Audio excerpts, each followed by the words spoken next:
Assalamualaikum warahmatullahi wabarakatuh.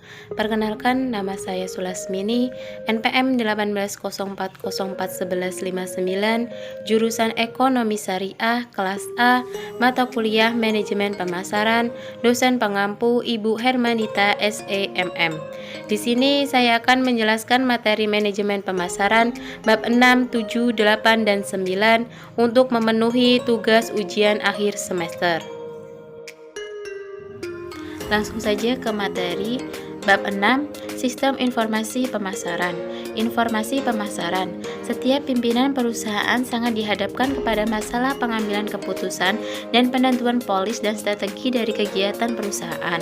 Dalam rangka pencapaian tujuan perusahaan yang diharapkan, untuk dapat mengambil keputusan yang tepat dan menentukan polis dan strategi yang baik, seorang pimpinan perusahaan membutuhkan informasi yang tepat dan lengkap.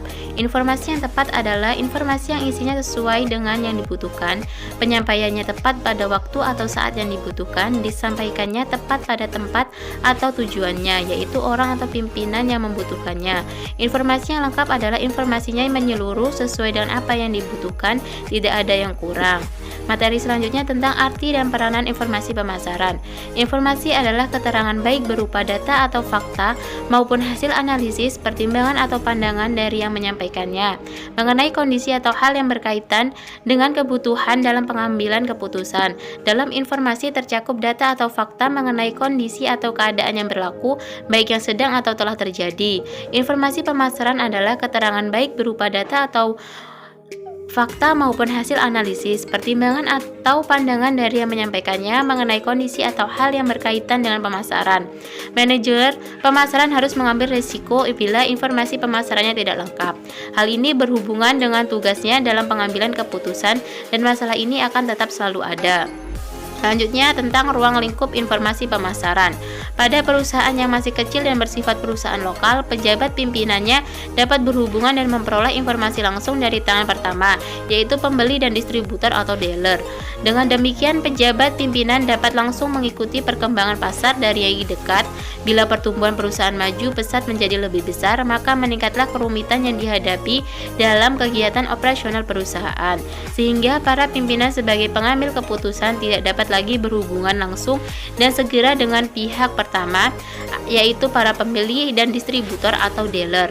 Informasi yang dibutuhkan tidak seluruhnya bersumber langsung dari tangan pertama, sehingga peranan keduanya sangat dibutuhkan.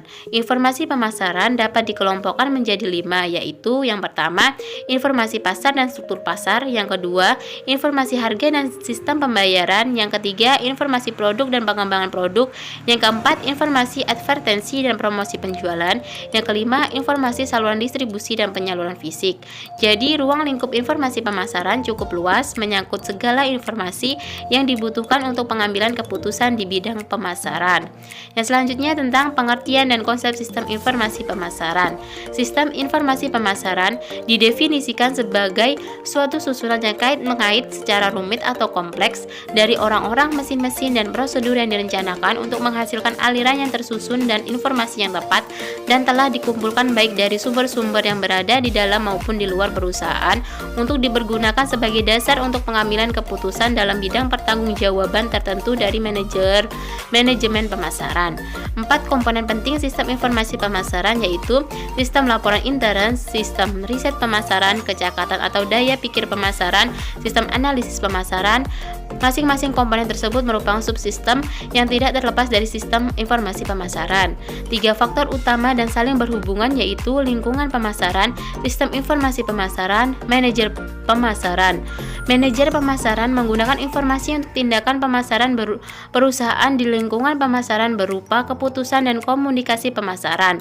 Lingkungan pemasaran yang harus dimonitor oleh manajer pemasaran adalah target pasar, saluran distribusi, saingan, masyarakat, dan kekuatan lingkungan makro. Yang selanjutnya tentang komponen yang terdapat dalam sistem informasi. Yang pertama, sistem laporan intern. Setiap perusahaan membuat laporan intern secara periodik yang memberikan data yang terakhir kepada pimpinan mengenai penjualan, biaya, persediaan, arus kas, utang, dan piutang. Untuk menggunakan sistem laporan intern, sebaiknya pimpinan perusahaan menentukan laporan apa saja yang harus dibuat, kapan laporan tersebut sampai, siapa yang membuat laporan, dan kepada siapa laporan disampaikan.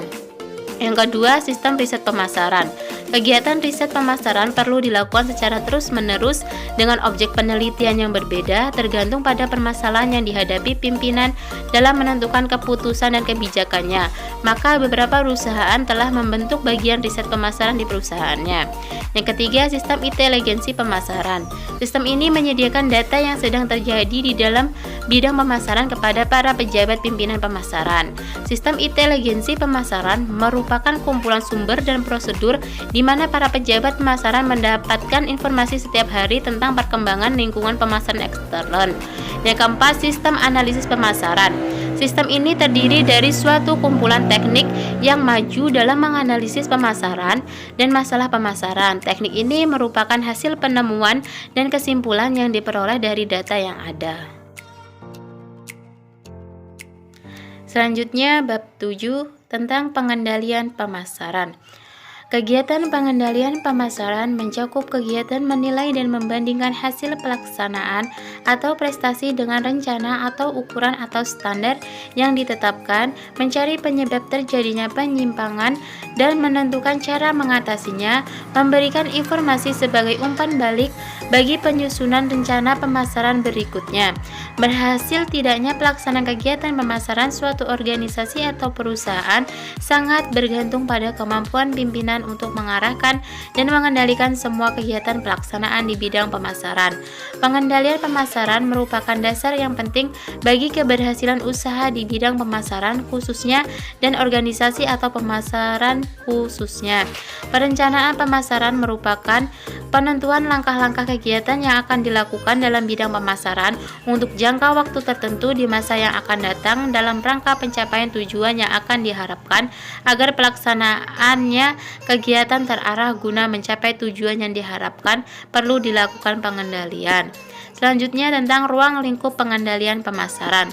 Pengendalian pemasaran dilakukan terhadap volume penjualan, usaha atau kegiatan pemasaran, efisiensi dan rentabilitas pemasaran.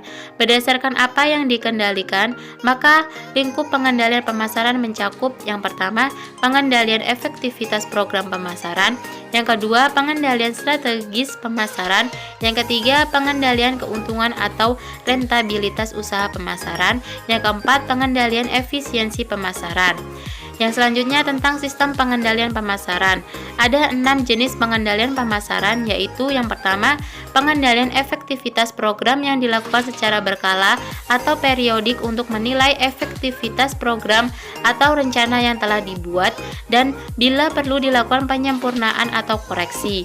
Yang bertanggung jawab dalam pengendalian ini adalah top manager dan middle management. Yang kedua, pengendalian rentabilitas usaha merupakan kegiatan mengukur keuntungan yang sebenarnya diperoleh dari masing-masing produk, wilayah, dan saluran distribusi. Yang bertanggung jawab adalah pengendali pemasaran.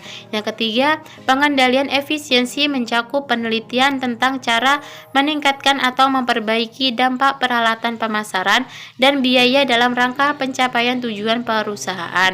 Yang bertanggung jawab adalah manajemen lini dan staf serta pengendali atau pengawas pemasaran. Yang keempat, pengendalian strategis merupakan pengevaluasian secara sistematis atas ketepatan strategi dan kebijakan pemasaran dalam lingkungan dan kesempatan pemasaran perusahaan. Yang bertanggung jawab adalah top manajemen dan auditor pemasaran. Yang selanjutnya tentang pengendalian efektivitas program. Pengendalian ini ditujukan untuk mengevaluasi berhasil tidaknya program yang disusun. Kunci keberhasilan ini terletak pada kemampuan perusahaan menjalankan sistem manajemen by objektif di mana terdapat 4 unsur penting. Yang pertama, program yang disusun harus mempunyai sasaran yang jelas yang harus dipertanggungjawabkan untuk dicapai. Yang kedua, pengukuran hasil prestasi harus dilakukan secara berkala atau periodik, membandingkan sasaran yang telah ditetapkan, serta mencari penyimpangan yang besar atas hasil prestasi yang terjadi.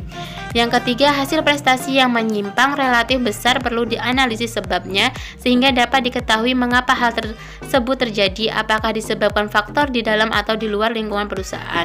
Yang keempat, tindakan koreksi atau penyempurnaan harus dilakukan pimpinan untuk mengurangi jarak penyimpangan antara sasaran dan hasil prestasi. Selanjutnya tentang kerangka strategis pengendalian pemasaran. Kedua, analisis pasar dan share pasar akan sangat bermanfaat digunakan dalam pengkajian secara mendalam tentang perbedaan antara realisasi hasil penjualan yang dicapai dengan apa yang telah direncanakan dalam program pemasaran. Pengajian ini merupakan kerangka dasar strategis untuk pengendalian pemasaran, yaitu memonitor dan menilai hal yang perlu diperhatikan yang diterima seawal mungkin dalam usaha pemasaran. Perbedaan antara kuantitas yang direncanakan dan yang realisasi disebabkan karena perbedaan antara total besarnya pasar yang direncanakan dan yang realisasi, serta perbedaan antara share pasar yang direncanakan dan yang realisasi. Sedangkan sebab terjadinya variasi atau perbedaan antara kontribusi yang direncanakan dan realisasi adalah total besarnya pasar, share pasar, harga atau biaya per unit. Yang selanjutnya tentang pengendalian efisiensi. Penekanan efisiensi adalah pada pertimbangan biaya, yaitu cara yang paling efisien untuk mengelola tenaga penjual, advertensi, promosi, penjualan, dan penyaluran. Analisis ini digunakan untuk pengambilan keputusan bagi penentuan strategi produk, harga, promosi, dan distribusi atau penyaluran. Yang selanjutnya tentang pengendalian strategis. Kekurang berhasilan usaha pemasaran dapat disebabkan oleh kesalahan pimpinan dalam menetapkan strategi atau kesalahan para pelaksana dalam melaksanakan strategi yang telah ditetapkan pimpinan perusahaan. Dalam hal ini perlu dilakukan pengendalian strategi pemasaran. Peralatan pengendali strategi pemasaran yang dapat dilakukan adalah analisis posisi pemasaran perusahaan melalui share pasar perusahaan.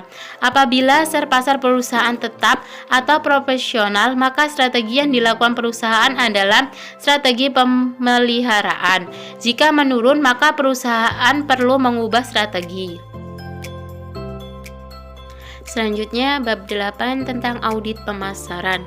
Setiap pimpinan puncak perusahaan berusaha agar apa yang telah digariskan dalam kebijaksanaannya dapat terlaksana sebagaimana yang telah ditetapkan.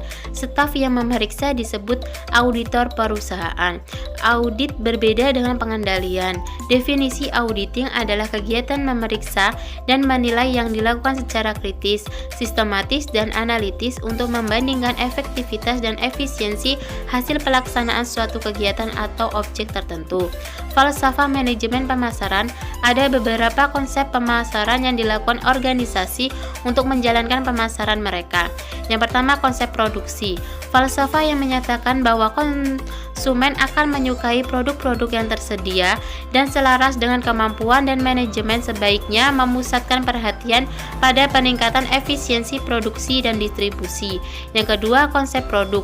Gagasan bahwa konsumen akan menyukai produk-produk yang menawarkan mutu, kinerja, dan penampilan terbaik, dan bahwa suatu organisasi sebaiknya mencurahkan tenaganya untuk melakukan perbaikan produk secara berkesinambungan.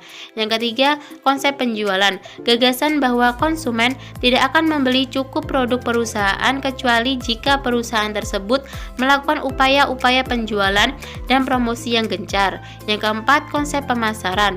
Falsafah manajemen pemasaran yang menyatakan bahwa pencapaian tujuan-tujuan organisasional bergantung pada penetapan kebutuhan dan keinginan dari pasar sasaran dan penyampaian kepuasan yang diinginkan secara lebih efektif dan lebih efisien dibandingkan dengan pesaing. Selanjutnya bab 9 tentang meneliti dan memilih pasar sasaran melalui segmentasi, targeting, dan positioning. Yang pertama, segmentasi. Segmentasi adalah usaha untuk membagi suatu populasi menjadi kelompok-kelompok yang dapat dibedakan satu sama lain. Dalam dunia pemasaran, segmentasi digunakan untuk membagi pasar yang besar dan heterogen menjadi segmen-segmen yang lebih kecil yang dapat dijangkau secara lebih efisien dan efektif melalui produk dan layanan yang unik sesuai kebutuhan pasar.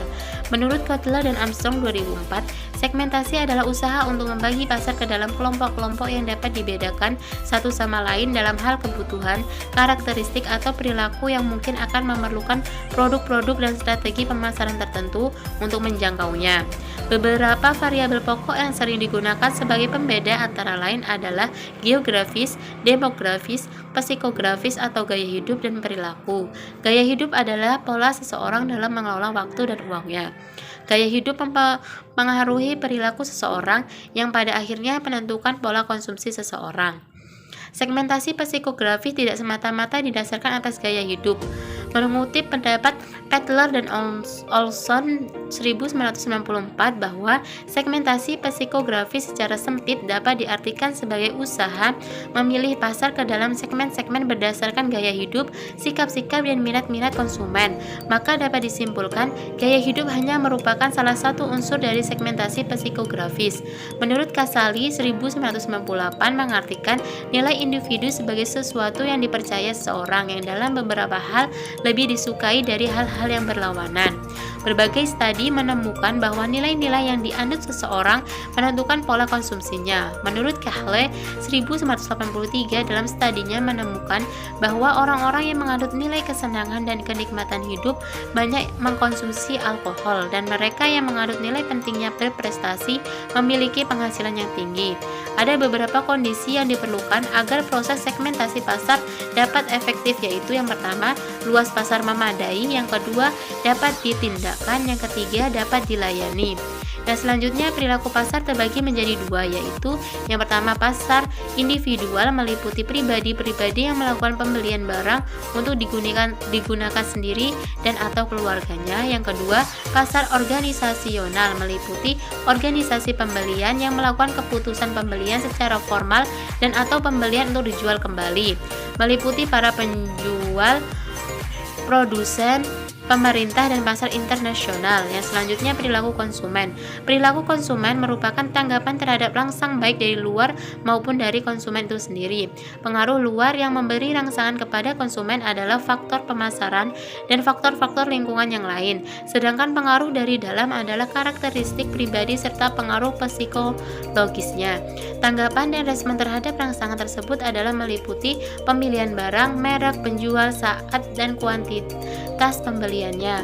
Kebudayaan adalah suatu keseluruhan yang secara kompleks meliputi pengetahuan, kepercayaan, seni, moral, hukum, kebiasaan, kemampuan, dan kebiasaan lain yang diperlukan oleh seseorang untuk hidup bermasyarakat. Nah, selanjutnya tentang proses keputusan pembelian. Untuk memahami terhadap keputusan pembelian seseorang, maka perlu diperhatikan yang pertama, peran seseorang dalam pembeliannya. Peranan itu dapat sebagai yang pemberi inisiatif, pemberi pengaruh, pengambil keputusan, pemberi, dan pemakai akhir. Dengan mengetahui peranan mana yang paling dominan dalam penentuan proses pengambilan keputusan, maka sasaran program pemasaran dapat diarahkan kepadanya. Yang kedua, perilaku seseorang dalam pembelian dapat dibedakan dalam 4 jenis perilaku seseorang dalam pembeliannya. Penggolongan ini didasarkan atas variabel tingkat keterlibatan seseorang dalam pembeliannya dan tingkat perbedaan di antara berbagai merek barang yang. Selanjutnya, perilaku setelah pembelian. Kegiatan setelah pembelian kadang-kadang sangat menentukan bagi konsumen untuk melakukan pembelian ulang atau tidak sama sekali. Selanjutnya, targeting adalah penetapan pasar sasaran, di mana perusahaan harus mengevaluasi berbagai segmen dan memutuskan segmen mana yang akan dilayani.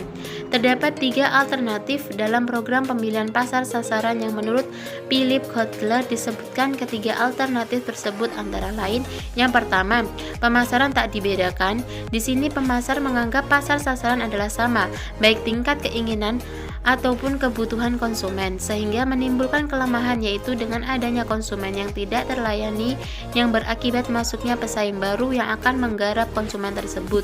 Yang kedua, pemasaran yang dibedakan, yaitu melayani dua atau lebih segmen pasar dengan pengembangan program pemasaran yang terpisah untuk tiap segmen. Dengan tertanganinya tiap segmen, maka akan meningkatkan posisi yang lebih baik di tiap segmen. Kelemahannya adalah membengkaknya biaya produksi dan pemasaran. Yang ketiga, pemasaran yang terkonsentrasi, di mana perusahaan hanya menetapkan untuk melayani satu segmen pasar saja dengan mengkonsentrasikan semua program strategi ke segmen pasar tersebut.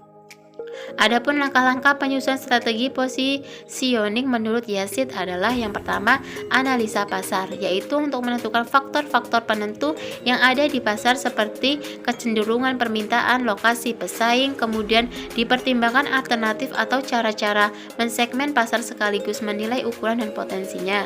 Yang kedua, analisa internal perusahaan, yaitu dengan mengidentifikasi berbagai sumber kekuatan dan kelemahan perusahaan.